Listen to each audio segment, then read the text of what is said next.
On August 25th, 2012, a young woman named Grace was standing in a public restroom in front of the mirror in southern Iceland, applying makeup. Grace was in the middle of a solo bus trip across Iceland, and she was feeling kind of gross from all the travel. And today, they were at Eldgjá, which is the largest volcanic canyon in the world. She was using this break just to freshen up. So Grace finished putting on her eyeliner and put her hair up in a high ponytail, and then she changed her shirt, stuffing her old one back into her backpack. Then she stepped into her tour bus and settled back into her seat. Only a few minutes later, the driver stood up and announced to the bus that it was time to leave. But before they left, he did a head count, just to make sure nobody got left behind. She realized the head count was taking a really long time. And when she noticed that, she looked up at the driver, and he looked visibly upset. And he was clearly doing the head count over and over again. And then finally, the driver just announced that they couldn't go anywhere because somebody from their tour group was missing. Now, the first thing they did is they just sat there and waited for about an hour, just hoping that this missing person would turn up. But when they didn't, the driver called the police. The police immediately sent out a search and rescue party.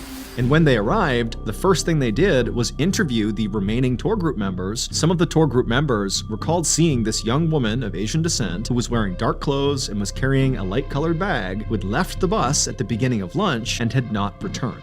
So, for the entire rest of the day, Grace and the others searched for this missing person. After a few hours with no luck, the entire canyon was lit up by searchlights, and you could barely hear anything over the sound of the helicopter making repeated passes overhead. Finally, at around 3 a.m., Grace broke off from the search and returned to the bus to get some sleep.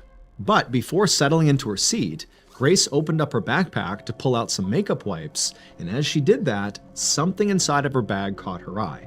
And when she saw it, she froze, because suddenly she knew exactly where this missing woman was. It would turn out that over the course of the previous day, the people on board the bus made a series of small mistakes, but together they snowballed and turned into one huge mistake. First, the bus driver had made a mistake with his head count. Not the head count he had done that afternoon, but the one he had done earlier that day. He had accidentally counted one too many people on board the bus and not realized it. Then, that afternoon, he thought there was a missing person.